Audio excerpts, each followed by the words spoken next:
हे बघ, हे चारुदत्त देसाई सरांचं घर आहे.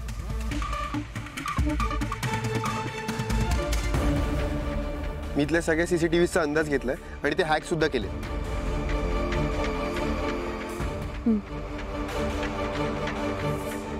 हा बघा, फ्रंटल गेट आहे ना, हा एकच ऑप्शन आहे आपल्याकडे आत जाण्यासाठी, कारण का अवतीभोवती भिंत आहे.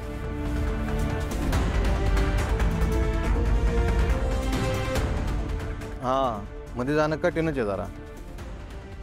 आणि गणेशोत्सवात सगळ्यांनाच घरात येण्याची मुभा आहे आणि हाच प्रॉब्लेम. तोच प्रॉब्लेम आपल्याला सॉल्व्ह करायचा आहे ना. त्यांचा निर्णय त्यांनी बदलला पाहिजे. त्यासाठी त्यांच्याशी बोलायला हवं. बॉस, पोलीस घरात शिरलेत अशी खबर आहे. आपल्याला काहीही करून बाहेरची आणि आतली प्रत्येक परिस्थिती कळली पाहिजे. आणि त्याच्यासाठी कत्री तू बाहेर असणार आहेस.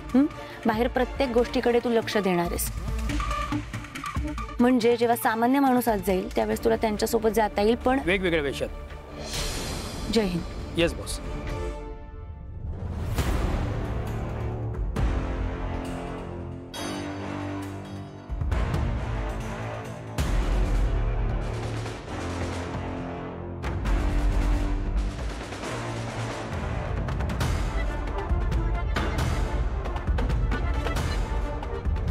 फातिमा आणि कमांडर, तुम्हाला घरात शिरावं लागेल.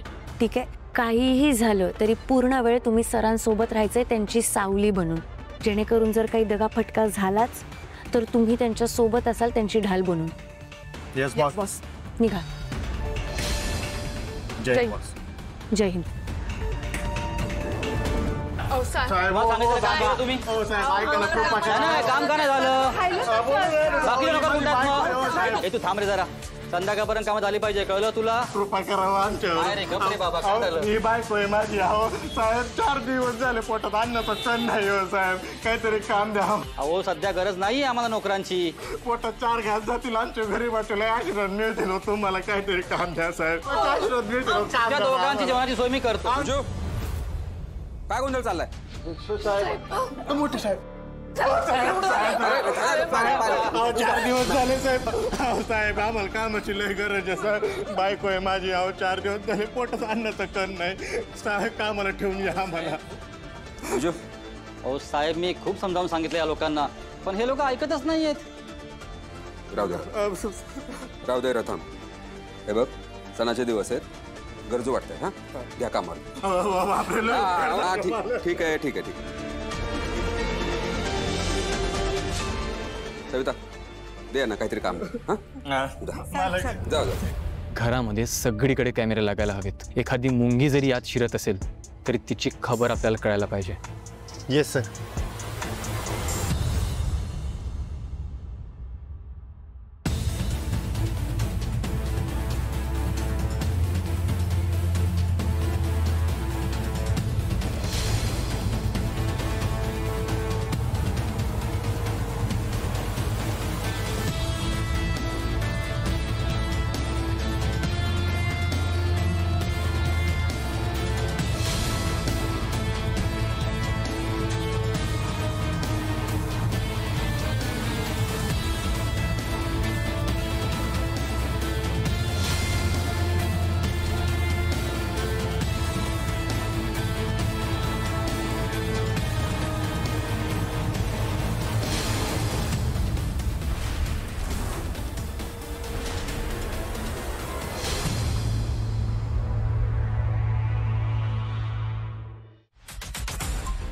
हे मिशन वाटतंय तेवढं सोपं नाहीये, त्याच्यामुळे अलर्ट राहा. मी आलेच. बॉस, एकटीच? जरा घराच्या आजूबाजूने चक्कर मारून येते आणि बाप्पाचं पण दर्शन घेऊन येते.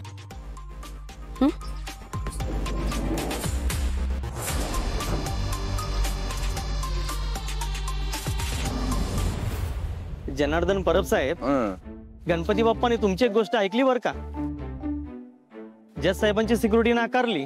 अरे बाप्पाने माझी आणखी एक गोष्ट ऐकली. विचार कुठली? कोणती? अरे माझा पोस्टिंग कोकणात झाला. आता मी तिकडे जाऊन निवांत आयुष्य घालवणार. काय टेन्शन नाही. टेन्शन नाही. तुम्हाला माहितीये का साहेब, तुमची पोस्टिंग कोणत्या गावामध्ये झाली ते? माहिती, डोंगरगट्टा, सिंधुदुर्ग. हो साहेब, तुम्हाला फक्त गावाचं नाव माहितीये, गावाची हिस्ट्री नाही. अशी काय हिस्ट्री आहे गावची? अहो त्या गावात एका मागोमाग एक खून झालेत. ती केस आता तुमच्याकडे दिली आहे, पण खुनी अजून सापडलेला नाहीये. अरे मी शोधतो. हो सगळे तिथे जाण्यापूर्वी असेच म्हणत होते, घाबरून पळून आलेत. काही वर्षापासून एक मंदिर आहे त्या गावात. अरे सगळ्याच गावात मंदिर असतं. अहो पण सगळ्याच गावात खून नाही होत ना साहेब. तुम्हाला एक मोलाचा सल्ला देऊ का? तिथे गेल्यानंतर ना रात्रीचं घराबाहेर पडू नका, नाही तर तुमचंच खून होईल. मग घाबरू नको. मी घाबरलो नाही. अरे गावातल्या लोकांमध्ये भांडण होतं, त्या भांडणामध्ये एखादा माणूस मेला, काय फरक पडतोय? फरक पडतो जनार्दन परब साहेब, फरक पडतो. या वर्दीकडे लोक विश्वासाने बघतात, आणि आपण जेव्हा ही वर्दी अंगावर घालतो ना त्यावेळेस आपल्यावरही एक जबाबदारी येते. ती जर पार पाडता येत नसेल तर फरक पडतो. हे बाळा, तुझे जे वय आहे ना तेवढी वर्ष काढली मी पोलीस खात्यात. बोलणं सोपं आहे, तुला का माहित पोलिसांचं आयुष्य कसं असतं? मला नाही कळणार तर कोणाला कळणार आहे? कित्येक वेळेला या वर्दीचं पांघरून करून झोपली मी. हेड कॉन्स्टेबल वसुधा बेलसरेंची मुलगी आहे मी, तारिणी बेलसरे. Head constable Vasudha Belsare? हा, तिने लाच घेतली होती? नाही, तिने लाच नव्हती घेतली. तिने तिचं काम प्रामाणिकपणेच केलं होतं आणि त्यामुळेच ती ह्या सगळ्यात अडकली. तिच्यासारखं प्रामाणिकपणे काम करणारी खूप माणसं आहेत, पण तुमच्यासारख्या माणसांमुळे ना वर्दीवर बोट उचललं जातं. हे बोलायला दिलं म्हणून काय पण बोललो का? वर्दीत आहे मी. मग त्याचाच थोडा आदर करा. कोकणात पोस्टिंग झालंय ना तुमचं, तिकडे जाऊन आराम करणार आहात. तुमच्याकडे जी केस आली आहे ना त्यानं देव आठवणार आहे तुम्हाला.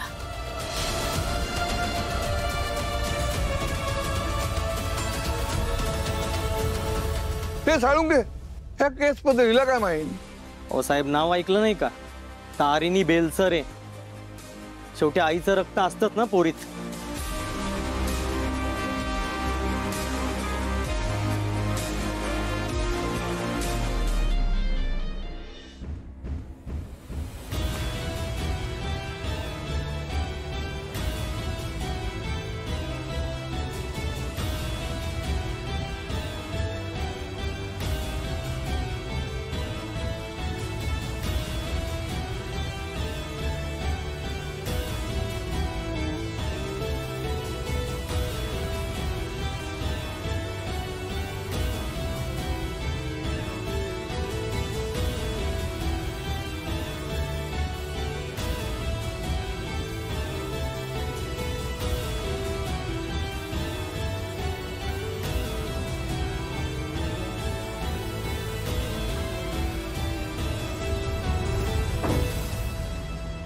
बॉस, घरात कॅमेरा इन्स्टॉल झालेत. अख्खं घर आपल्या नजरे अंडर आहे. गुड. प्रत्येक गोष्टीवर व्यवस्थित लक्ष ठेव. मला कुठल्याही प्रकारची रिस्क नकोय. Yes boss. बॉस, अपसेट आहेस?